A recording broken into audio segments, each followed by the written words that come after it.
Human Vengeance. Chapter 27. Preparing to depart. A few hours later, Wolf noticed movement on the exterior cameras. Soldiers moved to the docking bay, as once again a group of Evanzi flooded the dock. Genev led the group, with its usual flat-lined mouth. Behind them came a familiar sight, as Kivria and her crew walked into view. Each had been given a form of backpack with an additional crate to carry. Captain Harris made his way to the forefront. As captain of the GUS Wolf, it was his duty to accept the transfer. He watched their movements on a small screen, waiting for them to get into position before ordering the bay be opened. As it opened, his troops stood ready in a show of force. Ambassador Genev, a pleasure to meet you. Harris spoke first, loud enough to be easily heard without shouting. The Zvarg approached, holding out a hand in greeting. Ah, Captain Harris, if memory serves, the pleasure is all mine for meeting the captain of such a fine vessel. They shook hands, Harris being careful not to squeeze too hard. His eyes flickered past to where the Siva were assembled, pleased to see them all there. Wolf here is a fantastic ship. I couldn't be prouder. Are you here to oversee the transfer?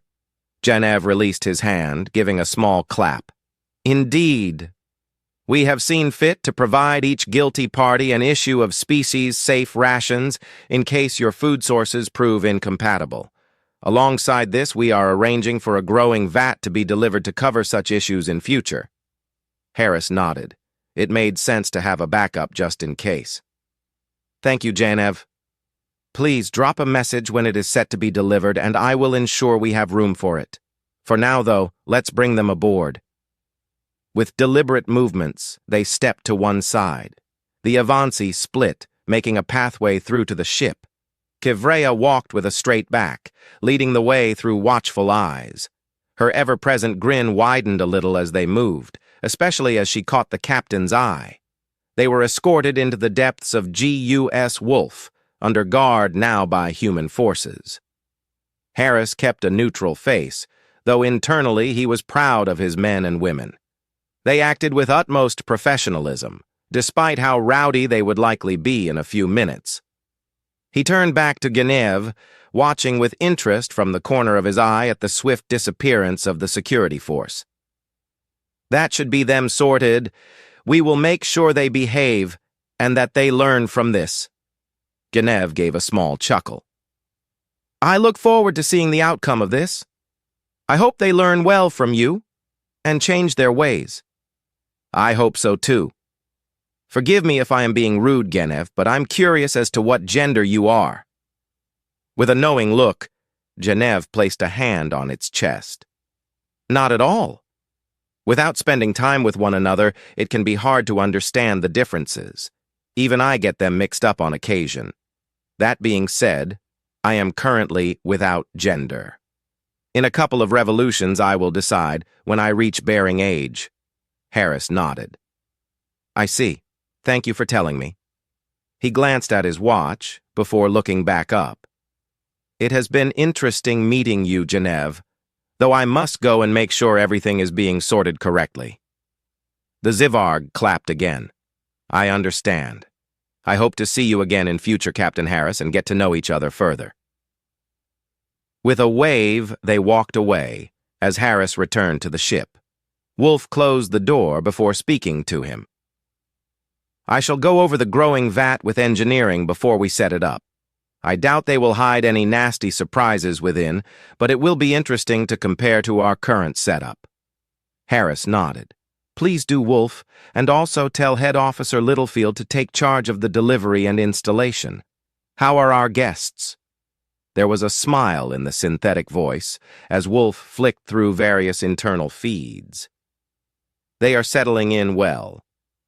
Their rations are on the way to catering, with a sample being taken to the med bay for examination. It sounds like the couple that sparred last time are eager to go again, a sentiment that is carrying on to the rest. The captain began to walk towards their assigned quarters, a thoughtful sound flowing from his lips. They probably want to blow off some steam. I will have a chat. See about setting up some form of formal exercise between us. I'm sure the brass back home would like to see some comparative tests. In the meantime, can you tell me where Kivria is?" Wolf quickly sent a location to his watchcom. He set off, looking forward to having a catch-up. Though they had been gone for only a short time, he had grown fond of her sincerity. He was eager to start working with her officially. The growing vat was delivered with little issue. Once again carried by Evanzi, it resembled a set of 4 cabinets, each with multiple shelves. 3 of them had a red symbol on the front, looking much like a blob, contained in a red hexagonal outline. The 4th had what looked to be a green leaf symbol, inside of a green triangle. Once opened up, it was quickly found the 3 red ones were geared towards growing meat products. They didn't appear to make different styles, rather just creating a uniform base to suit the dietary needs. Similarly, the final one grew what was essentially a vitamin and other nutrient paste. Neither product would likely be particularly appetizing, but for a space-conscious ship, would be adequate to keep the crew fed. After giving it a thorough inspection, the vats were reassembled and moved into stores. One of the Siva, who called himself Verasi, volunteered to look after it. She had been in charge of the supply on the Flames in Savagas, though the vats there were smaller and less efficient. She spoke of how it limited voyages even further, having to constantly keep the formula to grow food resupplied. Natasha and her team had begun going through what they had found again, in both this trip and they one prior. They were acutely aware of how important it would be to build a strong connection moving forwards, and the basis of that was an understanding of their culture. They had still yet to go through much of the history of the collective, having only skimmed over it so far. After checking through the vats, Head Officer Littlefield returned to her passion project. But with the Siva back, she pinched their head of maintenance, a larger female called Grensa. Putting their minds together, they mapped out the Flames in Savigos and its systems. Once it was mapped, they began in-depth discussions on how it would be improved. With it now belonging to the Gaian Union, it needed to be updated to match our capabilities. Being taken out by 2 simple railgun shots was simply not acceptable. Human Vengeance. Chapter 28. Sivas to Earth. Returning to Earth proved to be a straightforward affair.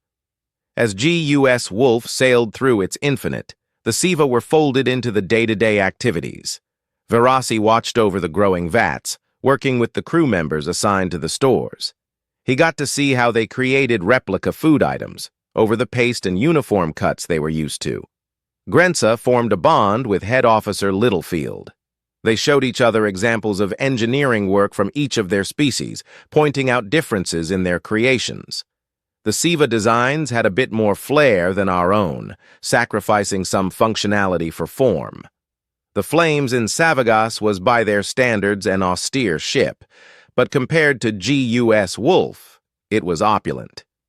A pair who went by the names Hreya and Jilai volunteered as food testers. A checkover showed them to be amongst the most hardy and healthy of the lot.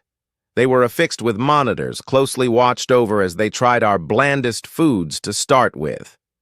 To our relief, they had no reactions to the meats themselves, expressing delight at their taste.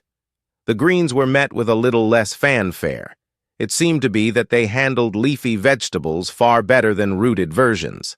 Citrus fruits called for a pause in the testing, as they experienced moderate allergic reactions to them. Hreya seemed the most put out, claiming that they were lovely. Their taste testing took up most of their trip. After discussing with Tinera, their medic, it was agreed to put off testing of spices and herbs until they were on Earth. It would wait until Siva-safe medications were ready, just in case. The rest of the crew found themselves in a mix of classes on human history and workouts with our crew. They showed off their strength, using weights that would set local records on Earth.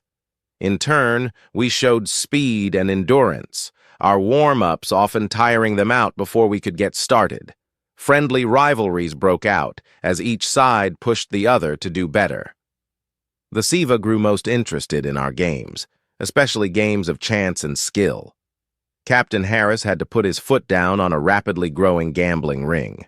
Whilst he could overlook small amounts, it was clear it wouldn't end at that. Instead, he instituted a poker tournament, having engineering fabricate a badge saying, "Frit Tournament Winner." It wasn't a mandatory participation, but open to all. Wolf chose not to compete, citing the unequal footing between itself and the crew. With the blessing of all involved, it set itself as the impartial judge to keep things above board. Under its watch, the tournament became the hot topic, with the results hotly discussed. On the final day of approach, the final hand was played. It came down to two people, Kivreya, having been a strong player throughout the entire game. She sat opposite Petty Officer Rafi, the underdog from Stores. They had played long and hard, with the advantage flipping between them. In the end, Kivreya looked at her cards and sighed. "It seems fate has not chosen to smile on me." She flipped them over, looking at Rafi in the sudden silence. "Congratulations." Cheers broke out, as human and Siva alike celebrated the end of the game. Captain Harris personally pinned the badge to Rafi's shirt, smiling. "Well done. Congratulations on winning the first tournament, though you can't leave the ship before the next one now. You have to defend your title after all." In high spirits, they emerged into our solar system. Like before, Wolf noticed weapons targeted, as GUS Tokyo's vengeance aimed towards it. Achilles spoke to it, prepared as before. "Halt. Identify yourself. This is Wolf, returning from assembly station. Welcome back. Do you agree to an inspection?" Wolf sent a virtual nod. "Affirmative, Achilles.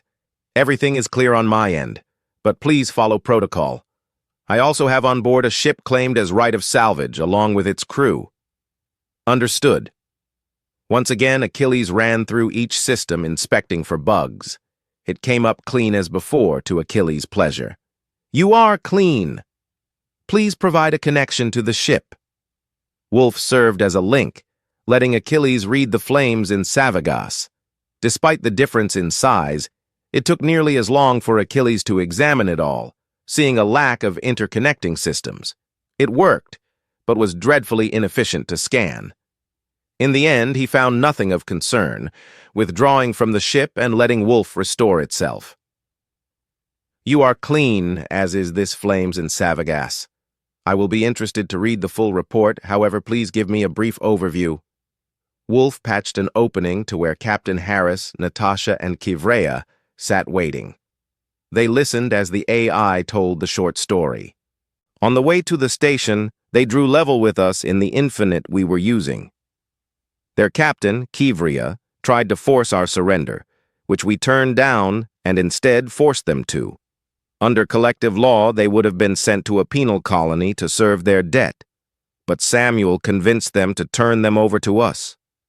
Achilles replied almost instantly, adjusting scenarios and simulations as he did. "You brought pirates? Are they willing to work with us?"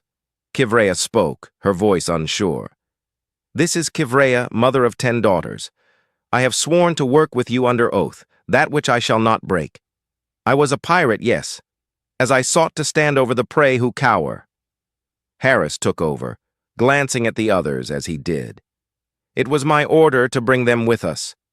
Capturing them bought us some favor with the collective, and taking them with us means we have people who can teach us how space combat is normally run by them." Achilles replied immediately, coming up with new ideas. "A good idea, Captain.